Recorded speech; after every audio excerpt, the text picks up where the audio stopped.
Talk show के ऊपर रजब भट्ट बैठ के अपनी बीवी की तलाक को डिस्कस करता है।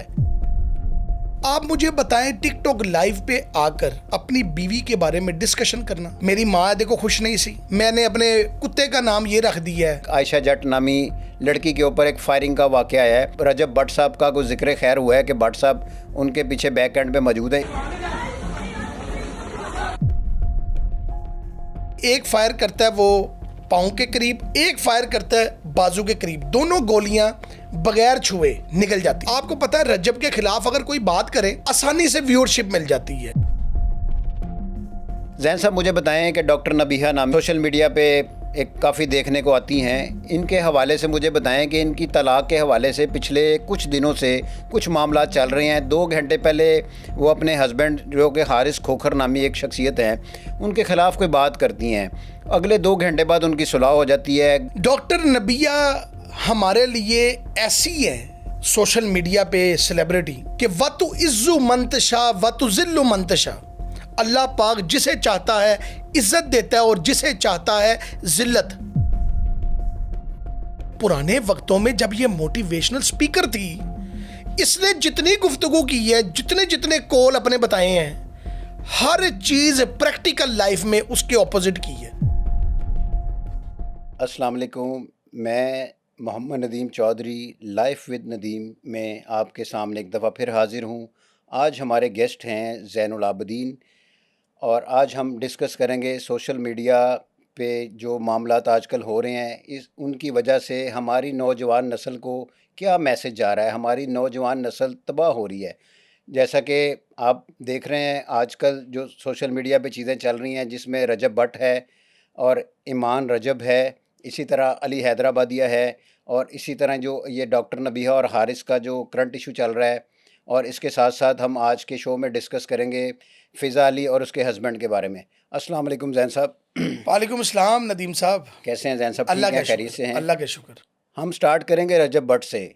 जैसा कि हमने देखा कि लास्ट एक टॉक शो के ऊपर रजब भट्ट बैठ के अपनी बीवी की तलाक को डिस्कस करता है।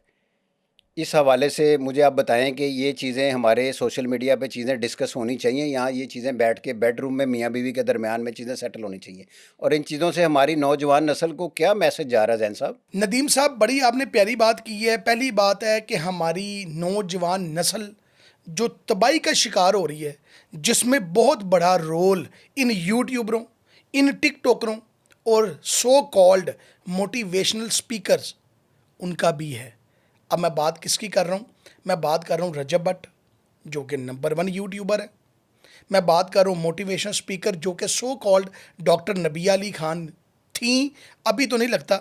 मैं बात कर रहा हूँ अली हैदराबादी जो कि एक वॉक करता है, टिकटॉकर। सर किस तरफ चल पड़ा है ये माशरा, मुझे नहीं समझ आ रही। पहले हम डिस्कस करते हैं रजब और ईमान के बारे में। आप मुझे बताएं, टिकटॉक लाइव पे आकर अपनी बीवी के बारे में डिस्कशन करना, फिर इस तरह की डिस्कशन करना कि जी मेरी माँ देखो खुश नहीं सी, फिर इस तरह की डिस्कशन करना, ऑन शेख तू कुत्ता है, मैंने अपने कुत्ते का नाम ये रख दिया है। ऐसी काफ़ी ज़्यादा चीज़ें सोशल मीडिया पे देखने को आई हैं। मुझे बताएं कि रजब भट्ट ने लास्ट टाइम एक टॉक शो के ऊपर बैठ के अपनी बीवी को तलाक दी। आप समझते हैं कि इन सारी चीज़ों की बेस जो है, ये जो यूट्यूबर रजब भट्ट है, ये उसकी वजह से ये चीज़ें स्टार्ट हुई हैं? सर उसकी वजह से नहीं हुई, लेकिन वो इन चीज़ों को शुरुआत करने में अपना भरपूर किरदार अदा कर रहा है। और देखें नदीम साहब, रजब की बात मैं क्यों करूंगा, अल्लाह पाक ने उसे बहुत इज्जत, बहुत फेम, बहुत पैसे से नवाजा है। बहुत शॉर्ट टाइम में उसने इतना ज़्यादा फेम लिया, उसकी फ़ैन फॉलोइंग बहुत ज़्यादा है, उसके फॉलोअर्स बहुत ज़्यादा हैं। लेकिन माजरत के साथ मुझे ऐसे लगता है कि यहाँ पर थोड़ी सी कमी रह गई उसकी तरबियत में। देखें, कभी कोई गुस्ताखी, कभी कुछ कंट्रोवर्सी। अब बात हम कर रहे हैं पर्सनल लाइफ की। आप मुझे एक बात बताएं, मियाँ बीवी का रिश्ता कितना पकीज़ा रिश्ता है, बहुत सेंसिटिव और पकीज़ा रिश्ता है। अल्लाह पाक ने जिसको क्या है, पब्लिक में बैठ के इन चीज़ों को डिस्कस नहीं करना चाहिए। अल्लाह पाक ने सर कुरान पाक में एक लफ्ज़ कहा है कि मियाँ और बीवी एक दूसरे का लिबास हैं। आप ये देखें नदीम साहब, जब मियाँ आके अपनी बीवी के मामलात को डिस्कस करेगा एक शो में, जो कि कहेगा मैं नहीं रह सकता अपनी बुढ़ी दे नाल। और सर कुरान ने एक आपको तरीक़ेकार कहा है, आप तलाक दें, एक दफ़ा दें, दो दफ़ा दें, तीन दफ़ा दें और किनारा कशी इख्तियार करें। मतलब अगर आपका निभा नहीं होता तो शरई तरीके को अडॉप्ट करना चाहिए और एक घर के अंदर बैठ के यहाँ को अदालतों का जो निज़ाम है उसको फॉलो करना चाहिए कि इससे हट के आप टॉक शोज़ में बैठ के अपनी प्राइवेट लाइफ को डिस्कस कर रहे हैं, कभी आप बेडरूम को डिस्कस कर रहे हैं, कभी अपनी माँ को डिस्कस कर रहे हैं, कभी अपनी बीवी को डिस्कस कर रहे हैं। आपने ईमान की सारी गुफ्तगू सुनी जो इंस्टाग्राम पे लाइव आके कही है उसने? उसने क्या लाइव आके कहा है कि रजब को असल पिक्चर नहीं दिखाई जा रही, रजब कुछ चीज़ों को नहीं जानता, अपनी माँ के पीछे लग जाता है, मैं उसकी माँ की बहुत इज्जत करती हूँ, और साथ में रो रही हैं। अब मुझे सिर्फ आपसे एक सवाल पूछना है, माजरत के साथ नदीम साहब, जी जी, आप पूछें। किवान जो बेटा है उसका क्या कसूर है? देखिए, ऐसे जितने भी मामलात होते हैं इसमें एट द एंड जो है ना वो औलाद ही सफ़र करती है। बच्चों को ऐसी ज़िंदगी जो है वो माँ बाप की लड़ाई झगड़े के बाद बच्चों को ऐसी ज़िंदगी को फेस करना पड़ता है। उन बच्चों को तो कसूर ही कोई नहीं है। ये तो माँ बाप को चाहिए कि उन चीज़ों को देखें, लुक आफ्टर करें कि आया कि ये चीज़ें बच्चों के सामने डिस्कस होनी चाहिए, नहीं होनी चाहिए। मुझे तो ये लगता है कि ये जितना भी सोशल मीडिया पे आजकल ये जो गलाजियात और ये गंदगियाँ चल रही हैं, ये सिर्फ़ एक फ़ेम लेने की खातिर चल रही हैं या ये लोग फ़ैन फॉलोइंग लेने के लिए कर रहे हैं। बड़ी अच्छी बात की है आपने नदीम साहब। किवान जब बड़ा होगा, जब वो अपने माँ बाप को देखेगा, वो किसको रोल मॉडल बनाएगा?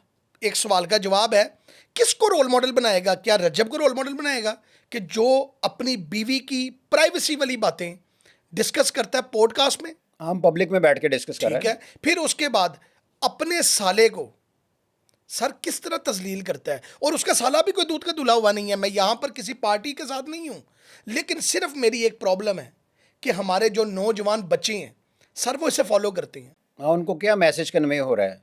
जो शादी करेगा, जब वो अपनी बीवी के साथ कोई भी लड़ाई करेगा तो जिसका मर्जी दिल करे जब मर्जी वीडियो बनाए। अब और तो अपलोड कर दे वीडियो बना के। सर ये क्या हो रहा है?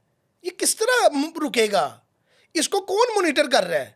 मेरी बल्कि अल्लाह शाहिद है नदीम साहब, मरियम नवाज साहिबा से अपील है कि हमारे मुल्क में जनाब बहुत ज़रूरत है, इसके ऊपर कोई ना कोई एक अदारा बनाया जाए जो इसको मॉनिटर करे और रोके ऐसे लोगों को। मतलब आपके कहने का मकसद है कि पंजाब गवर्नमेंट को इसके ऊपर कोई इनिशिएट लेना चाहिए और ऐसी जितनी भी चीज़ें हैं, कोई बंदा प्राइवेट लाइफ ऑन पब्लिक आके चीज़ें डिस्कस करता है या अपने बेडरूम की चीज़ों को डिस्कस करता है, जिसकी वजह से हमारी आने वाली जो नस्ल है उनको एक बैड मैसेज कन्वे हो रहा है। आप चाहते हैं कि हमारी गवर्नमेंट को, गवर्नमेंट ऑफ पाकिस्तान को, गवर्नमेंट ऑफ पंजाब को इसके ऊपर कोई इनिशिएट लेना चाहिए या कुछ तरह का इदारा बनाना चाहिए? 100% सर लेना चाहिए ना। नहीं अगर लेंगे ना तो मेरी आप एक बात लिख लें नदीम साहब, आज मैं आपको अपनी पेशन गोई दे रहा हूँ, 2 से 3 साल रुक जाएं, आपका माशरा और तबाह बर्बाद हो जाएगा, और बहुत तेज़ी से तबाह बर्बाद होगा अगर हमने इस पे कोई कानून ना बनाया। मतलब आने वाली नस्ल, जैन साहब आप ये कहना चाह रहे हैं कि आने वाली नस्ल तबाह हो रही है और इन फ्यूचर इस चीज़ बढ़ती हुई चीज़ों को ना कंट्रोल किया गया तो ये चीज़ें डे बाय डे बढ़ती चली जाएंगी। 100% सर। जैन साहब मुझे बताएं कि 2-3 दिन पहले एक कैफ़े जोहर टाउन में है जहाँ पे एक वाक़या पेश आया है जिसमें एक आयशा जट नामी लड़की के ऊपर एक फायरिंग का वाक़या आया है और उसके पीछे भी कोई रजब भट्ट साहब का कोई ज़िक्र खैर हुआ है कि भट्ट साहब उनके पीछे बैक एंड पे मौजूद है। इसमें क्या आप कहना चाहेंगे? सर दास्तान कैफ़े जाती है आयशा जट, सुबह के 4 बजे का टाइम होता है, अपनी बहन और अपनी भाभी के साथ। ये तीनों वहाँ पर इंजॉय कर रही होती हैं। पहली बात है सुबह 4 बजे मुझे नहीं समझ आती कोई इज़्ज़तदार फैमिली, मतलब लेट नाइट घर से बाहर नहीं निकलना चाहिए। 100%। लेकिन चलें वो उनकी पर्सनल लाइफ है, मैं कमेंट नहीं करना चाहता।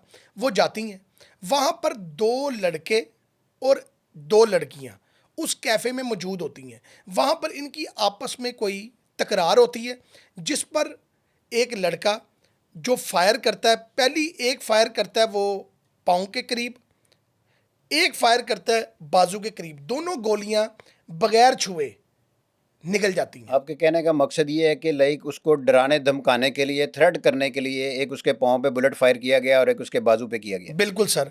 उसके बाद नदीम साहब वहाँ पर आपको पता है जब गोलियां चलती हैं तो खौफो हरास इलाके में फैल जाता है, पुलिस एक्टिव हो जाती है।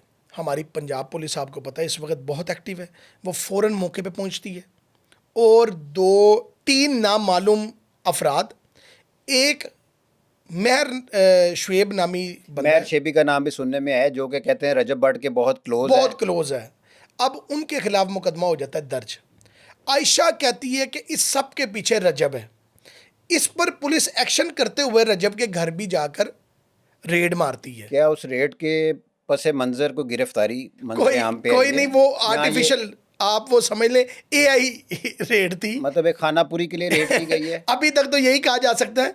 अभी तक वैसे रजब भी लाहौर में मौजूद है, लेकिन आपको पता है वो अभी तक अगर तफ्तीश में शामिल नहीं हुआ तो इट मीन्स के हाथ अभी ऊपर हैं सर। भाई इन दोनों के दरमियान ऐसे क्या मामलात हैं? कुछ दिन पहले भी इनको देखा गया है, ये अदालत में अपनी बेल के सिलसिले में दोनों फ्री कैन वहाँ पे मौजूद थे। उस वक्त भी कोई आयशा जट नामी जो लड़की है उसने कुछ अब्यूज़ किया था रजब भट्ट को, कुछ इस तरह की चीज़ें भी देखने को आई हैं। जी, उन्होंने कहा जी कि तू भैन व्लॉगर है, जो कि बड़े बुरे लफ्ज़ हैं, किसी को पर्सनल हिट नहीं करना चाहिए। इस पर रजब ने उसके खिलाफ भी मुकदमा दर्ज करवाया। असल में ये जो इनका पर्सनल मामला है ना, ये शुरू हुआ था, इसका एक रजब का है कज़न सुलमान, ठीक है। आयशा का उसके साथ ताल्लुक़ था बकौल आयशा के। जबकि मैंने एक दफ़ा इंटरव्यू किया था आयशा का, जिसमें आयशा ने मुझे खुद बताया था कि मैं सुलमान से बड़ी मोहब्बत करती हूँ, लेकिन इसने मेरी फैमिली की परवाह ना करते हुए जो मुझे लारे लगाए, अब मैं कानूनी कार्रवाई करूँगी। और इसकी पुष्टपनाई खुद रजब खुद कर रहा है, जिस पे उसका रजब के साथ भी मतलब तलख कलामी हुई, तकरार हुआ या जी। बहस हुई। और उसके बाद आपको पता है रजब के खिलाफ अगर कोई बात करे तो आसानी से व्यूअरशिप मिल जाती है, फेम मिल जाता है सर, इसको हम डिनाई नहीं कर सकते, ये हकीकत है। अगर आप उसके खिलाफ कोई भी वीडियो बनाते हैं तो भी आपको व्यूज़ मिलते हैं, अगर आप उसके हक में वीडियो बनाते हैं, उसके फॉलोअर्स ज़्यादा हैं, व्यूअर्स ज़्यादा हैं, कोई भी एक्टिविटी होती है तो उसमें जो है उसको फेम मिलता है। मिलता है। अब यहाँ पर बात आ जाती है फिर इस वकूए की, जब वहाँ पर गोलियाँ चलती हैं तो आयशा कुछ भी नहीं करती, वो कहती फ़ौरन तो पहले रजब दा नाम लै दियो ताकि मुझे इस चीज़ में ज़रा थोड़ी सी प्रायोरिटी मिले, तो मेरा नाम थोड़ा सा फिर मतलब बढ़े। केस हाईलाइट हो जाए। हाँ जी, केस हाईलाइट हो जाए। लेकिन मेरा सिर्फ एक बात फिर वही है सर, इसका नतीजा क्या है, कब तक आया ये इसी तरह जो चलेगा तो जो बच्चे देखेंगे उनको क्या असर जाएगा कि जो मर्जी जाए जाके गोली चला दे, जो मर्जी जाए जाके पर्चा करवा दे, जिस मर्जी का नाम दे दे। जैन साहब मुझे बताएं कि कुछ दिन पहले फ़ारूक खोखर नामी एक बंदा जो पिंडी से बिलोंग करता है, उसके ऊपर भी एक मर्डर अटैम्प्ट का केस था जिसको 109 में उसको उम्र कैद हो गई है। मुझे बताएं कि आप जैसे बता रहे हैं कि रजब भट्ट ऑनलाइन बैठा हुआ है, टिकटॉक पे या फेसबुक पे किसी भी जगह वो अपनी एक्टिविटीज़ कर रहा है, और आयशा जट नामी जो लड़की है उसने रजब भट्ट का नाम नॉमिनेट करवा दिया है कि इसके पीछे जितनी भी महरक़ात हैं या जो इसके बैक एंड पे जो सपोर्टिंग एंड है वो रजब भट्ट है। मुझे बताइए कि इस केस में कोई रिज़ल्ट निकलेगा या फिर के पहले की तरह ये जितनी एफआईआर्स होती हैं उनकी खराज रिपोर्ट बन के वो फाइलों की जीनत बन जाते हैं? नदीम साहब, फ़ारूक खोखर का जो मामला था ना वो टोटली डिफरेंट है इस वकूए से। फ़ारूक खोखर कई चीज़ों में इन्वॉल्व पाया गया, सबूत मिले, तो फिर वो इस वक्त कैद काट रहे हैं, जो कि शायद उसकी बेल भी हो जाए। आपको पता है हमारा कानून कैसा है। रजब का थोड़ा यहाँ पर मामला डिफरेंट है। अगर आयशा जट इसको साबित करने में कामयाब हो गई तो फिर तो 109 में इसको पकड़ा जा सकता है, लेकिन साबित भी तो करना पड़ेगा ना। जैन साहब मुझे बताएं कि जो महर शेबी नामी एक करैक्टर सामने आया है जो कि एफआईआर में नॉमिनेटेड भी है, उसकी और रजब भट्ट की तस्वीरें, कुछ वीडियोस इकट्ठी देखी गई हैं। देखें नदीम साहब, रजब को कोई बंदा कहता है कि मैं आपके साथ पिक्चर खिंचवाना चाहता हूँ तो वो किसी को पिक्चर दे देगा। इसका मकसद कतन ये नहीं है कि वो उसका पेटी भाई है या उसने उसको कहा कि आयशा तेनू जिथे नज़र आए उन्होंने ठोक दें। सर ये चीज़ें हमें कहना आसान है, किसी पे तोहमत नहीं लगानी चाहिए जब तक उसका प्रूव ना हो। तो मुझे ये नहीं लगता कि मैं भी कोई यहाँ पर बैठ के ऐसी बात कहूँ जिसमें उसको जुर्मदार कहूँ या उसको कहूँ कि वो झूठ बोल रही है। इसकी तफ्तीश होनी चाहिए और जो बंदा गिल्टी हो सर उसको कानून के मुताबिक सज़ा होनी चाहिए। क्या आपको क्या लगता है कि पंजाब पुलिस इस पे पूरी एक्टिव है, इसको मेरिट के ऊपर डिसाइड करेगी और जो लोग इसमें इन्वॉल्व पाए जाते हैं, जो गिरफ्तारियां होती हैं, उनको कैफरे किरदार तक पहुंचाएंगे? सर दिल तो यही कहता है कि करना चाहिए पंजाब पुलिस को, क्योंकि ये केस इस वक्त हाईलाइट हो गया है। डीआईजी फैसल कामरान एक आला शख्सियत के मालिक हैं, बहुत अच्छा काम कर रहे हैं।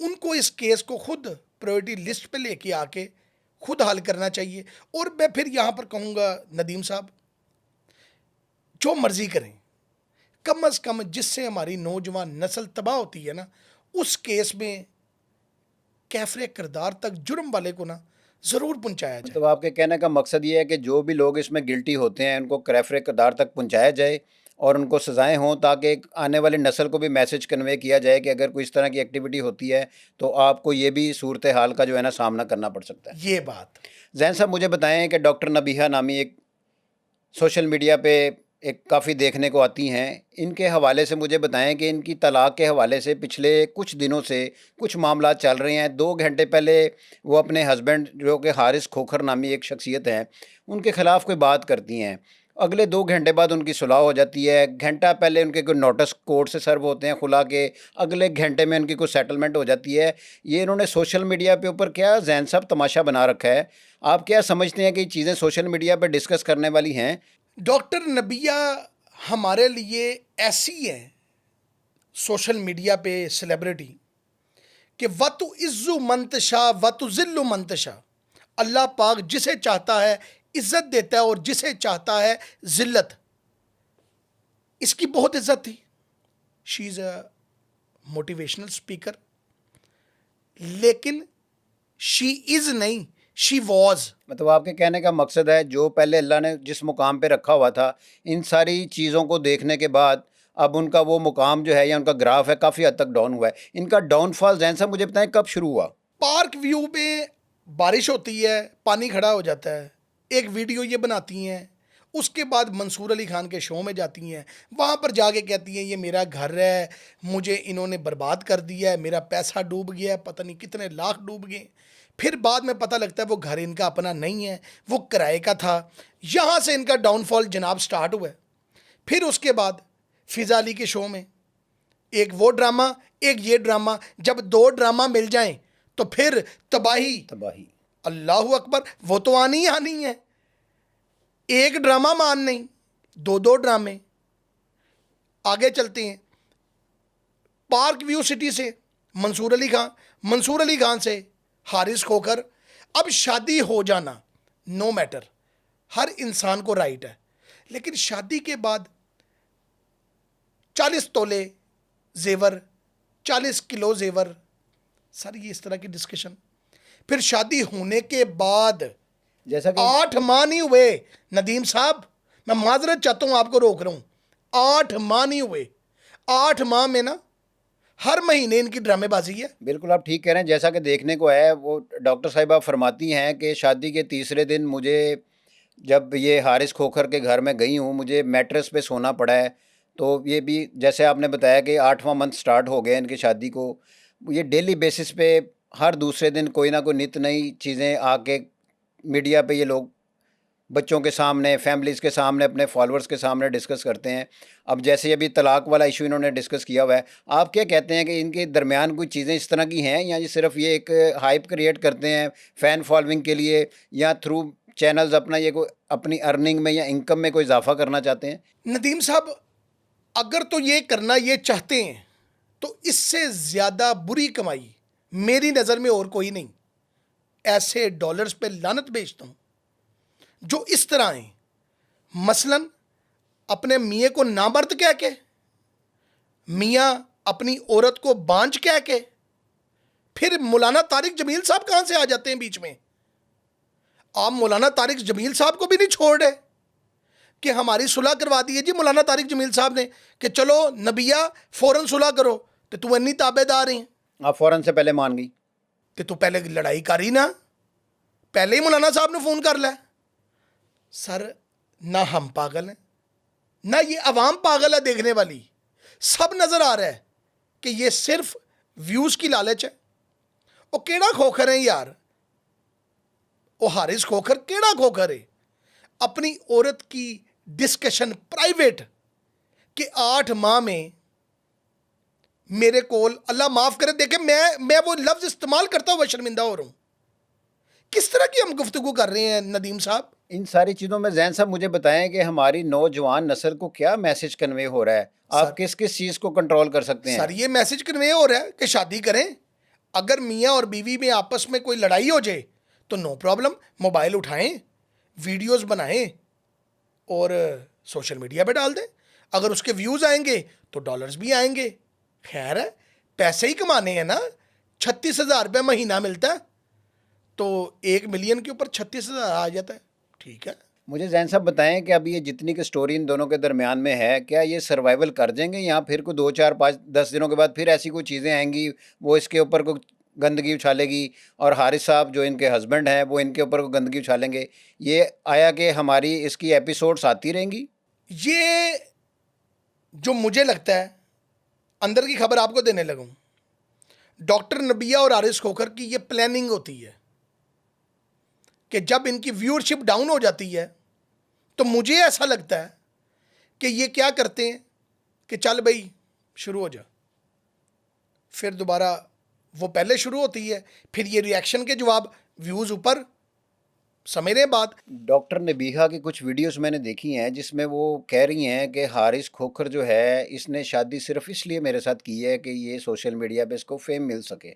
बुरी बात है ना शादी को आपने फेम का हिस्सा बना दिया है और शादी तो आप ना करती आपको किसी ने ज़बरदस्ती कहा था बिल्कुल म्यूचुअल अंडरस्टैंडिंग से शादी हुई है। अगर शादी हो गई है आप मुझे बताएं ये किस तरह का सवाल है या किस तरह की गुफ्तगू है कि मेरी भरजाई जड़ी है मेरे को बोटियां ले जाती है ये बड़ी छोटी लेवल की चीज़ें हैं, ये तो हमारे आने वाले मुआशरे को बर्बाद करने वाली चीज़ें हैं कि छोटी छोटी घर की जो 3 टाइम का खाना बनता है उसको डिस्कस किया जा रहा है, बेडरूम को डिस्कस किया जा रहा है, तौबा नाउज़ुबिल्लाह लोगों की माओ बहनों को डिस्कस किया जा रहा है। हारिस को मैं किसी लड़की के साथ देखती हूँ वो फ़ोन पे बात कर रहा होता है आप मुझे एक सिर्फ इस बात का जवाब दे दें किसी मियाँ के अंदर जुर्रत है अपनी बीवी के सामने किसी दूसरी लड़की से बात करे सर क्या कर रहे हैं जैन साहब फिर ऐसी डिस्कशन के बाद यही चीज़ें इनके सोशल मीडिया पे जो हम देखते हैं ये जस्ट एक फेम लेने के लिए हमारी नौजवान नस्ल को बर्बाद कर रहे हैं। फेम मिल जाता है व्यूज़ मिल जाते हैं बदनामी हो जाती है थोड़ी सी और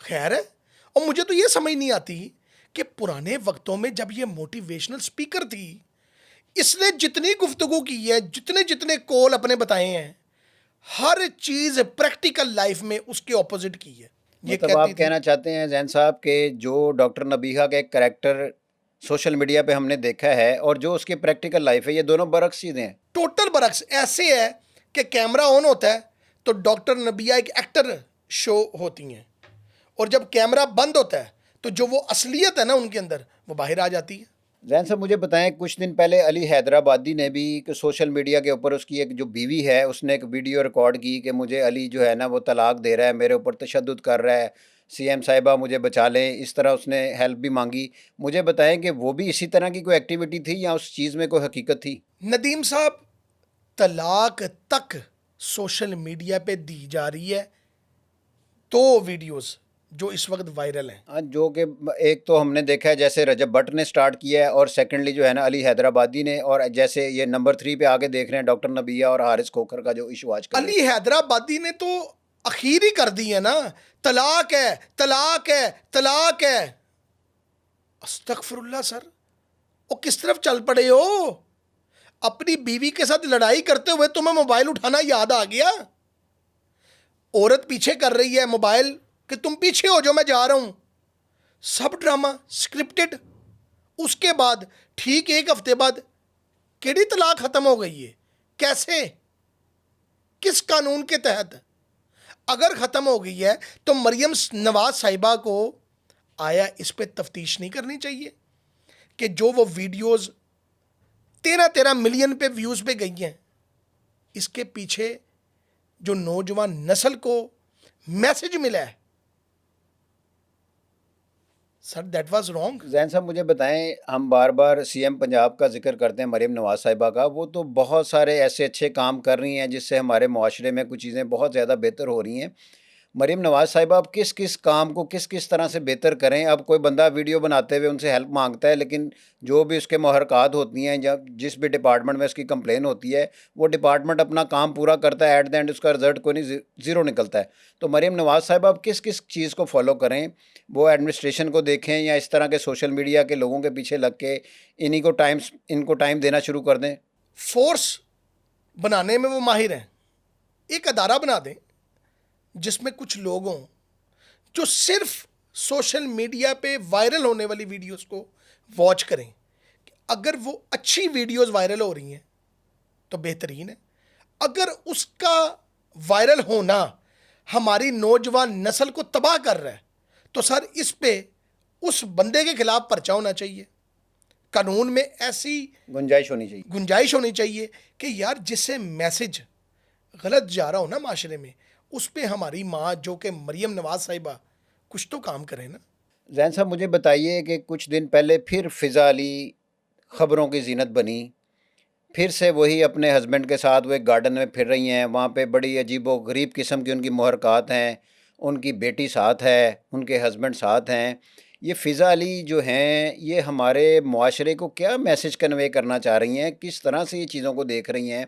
कभी वो अपने हस्बैंड के साथ कहीं किसी जगह पे पाई जाती हैं, किसी एक्टिविटी में, कभी किसी एक्टिविटी में पाई जाती हैं।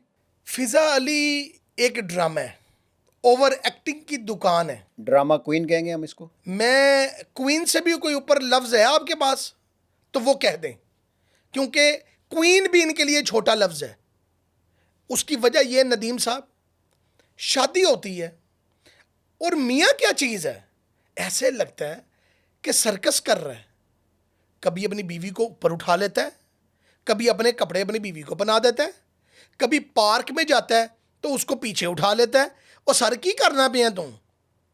आया आपको ये सेंस नहीं है? अगर फिज़ा अली को इस चीज़ का ख्याल नहीं है तो आपको तो ख्याल होना चाहिए ना भाई, आपकी तो माशरे में इज्जत है। समझदार इंसान हो तुम ही, एटलीस्ट उसको समझाओ, तुम्हारे साथ निकाह में है, पब्लिकली लेके कभी किसी चीज़ को करती हैं, कभी किसी चीज़ को करती हैं। किशोर कुमार के कॉन्सर्ट में जाते हैं दोनों मियाँ बीवी, आपस में रोमांस चल रहा है।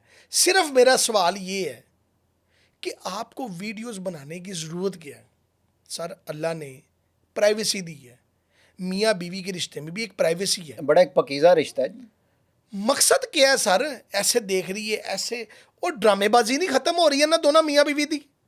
आप यकीन करें, मैं उस बच्ची को देखता हूँ जो फिज़ा की बेटी है, वो दिल में क्या सोचती होगी कि मेरी माँ क्या हरकतें करती है, क्या कर रही है बेचारी, क्या कुछ नहीं पाती होगी ना कि मैं उन्हें अपनी माँ को की समझावा, हंस रही होंगी है।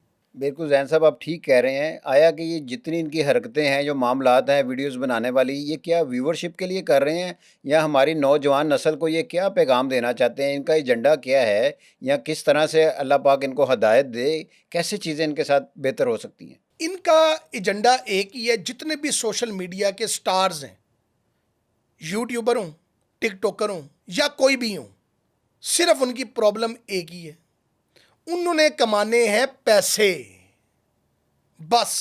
मतलब आपके कहने का मकसद ये है, उन्होंने जो भी प्लस माइनस वीडियोस बनाई हैं, उनका मंजन बिकना चाहिए और उनको उससे अर्निंग होनी चाहिए। उसमें हमारा मुआशरा जो है तबाह बर्बाद हो जाए, पहाड़ में जाए माशरा सर, कॉम्प्लेक्स का शिकार हो जाए। उनको इस नस्ल के साथ कोई सरोकार नहीं है। कुछ भी उनको सरोकार नहीं है।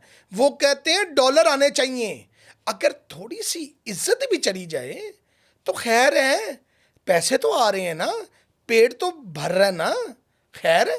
जैन साहब मुझे बताएं, सोशल मीडिया के जो अभी मौजूदा हालात हैं, जैसे हमने 3-4 केस अभी जो रिसेंटली चीज़ें चल रही हैं उनको हमने डिस्कस किया है, क्या सोशल मीडिया हमारी नौजवान नस्ल को बर्बाद कर देगा या इसकी चीज़ें कोई बेहतर होने के कोई चांसेस हैं?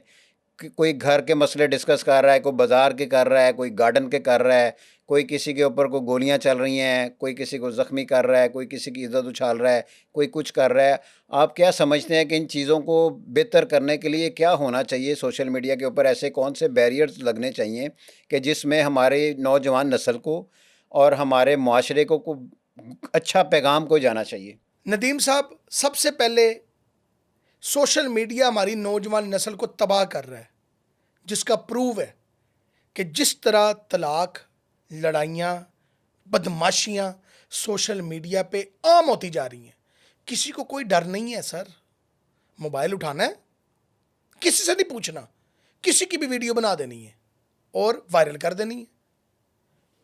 फौरन से पहले इसे रोक लिया जाए, नहीं तो मेरे अल्फाज आप लिख लें अपने पास, इन चीज़ों को संभाल लें कि आने वाले वक्त में हम बहुत तबाही की तरफ चले जाएंगे। जा चुके हैं, अभी भी रोक लें, कुछ नहीं बिगड़ा। आप समझते हैं कि अभी गुंजाइश है कि अभी इस स्टेज पे आके चीज़ों को अगर बेहतर किया जाए तो इन फ्यूचर जो एक तबाही ज़्यादा बढ़ती हुई नज़र आ रही है उसको कंट्रोल में किया जा सकता है? सर किया जा सकता है ना, कानून फौरन लेके आए, इन पर सजाएं दें, लोगों को पता हो कि कोई ऊपर देखने वाला है। यहां पर तो कोई देखने वाला ही कोई नहीं है जनाब। आप मुझे एक बात बताएं ना, लड़ाई हुई है आपकी और मेरी, मैंने भी वीडियो डाल दी, आपने वीडियो डाल दी, बदमाशी हमारी किस पे चल रही है? टिकटॉक पे, जिसमें आपको पता होगा मैं गवाश भट्ट की बात कर रहा हूँ। पिछले दिनों जैन साहब एक वीडियो देखने में आई है जिसमें जो है ईमान रजब भट्ट जो हैं उनके भाई की किसी के साथ सोशल मीडिया के ऊपर कोई लाइव बैठ के कोई बहुत ज़्यादा को गलीज़ और गलाजियात वाली को डिस्कशंस हुई हैं। आप क्या समझते हैं कि ये जो टिकटॉक लाइव है या दूसरी तीसरी चीज़ें हैं, इनके ऊपर भी कोई ऐसी कानून साज़ी होनी चाहिए कि इसमें गाली गलौच नहीं होनी चाहिए, किसी अच्छे माहौल में बैठ के लोग डिस्कस करें? क्या ये एक कमाई का ज़रिया बन चुका है, लोगों की इज़्ज़त उछालनी हो तो टिकटॉक लाइव पे बैठ जाएँ? गवाश ने क्या लफ्ज़ यूज़ किए हैं ऑन को कि तू मैनू नहीं जानता मैं कौन हाँ, तेरा हाल भैड़ा कर दांगा ही, और ऐसे अल्फाज यूज़ किए हैं कि मैं यहाँ पर रिपीट नहीं कर सकता।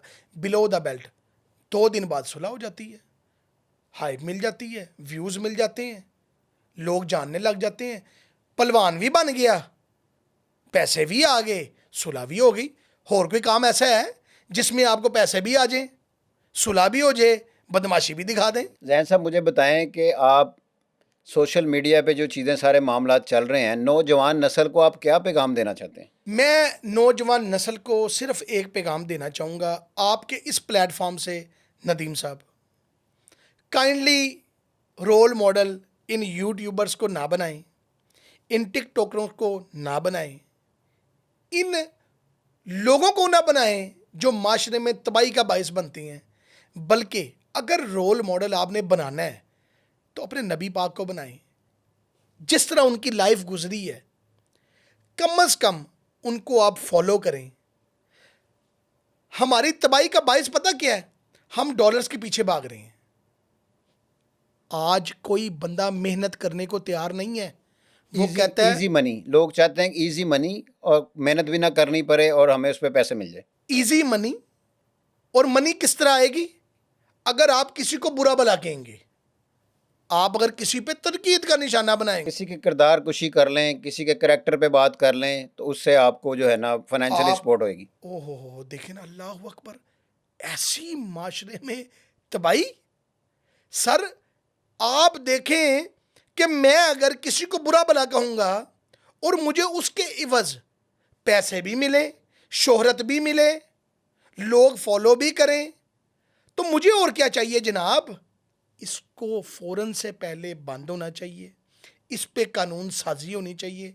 नदीम साहब, आपके इस प्लेटफॉर्म से मेरी आवाज़ है, मरियम नवाज़ साहिबा, मैं आपसे अपील करता हूँ, प्लीज़ कोई एक कमेटी बनाएं जो इसको वॉच करे, वीडियो जो भी वायरल हो, नदीम साहब, मतलब कोई अच्छी बुरी कोई भी वीडियो वायरल हो उसकी बैक एंड को देखें कि इसमें क्या क्या चीज़ें हैं, हमारी नस्ल के लिए क्या पैगाम है, या कि कोई इससे कोई अच्छा लेसन ले रहा है या कोई बुरा लेसन ले रहा है। अगर इसको आपने ना रोका तो मुझसे यहाँ पर लिखवा लें, आने वाले वक्तों में अल्लाह अकबर।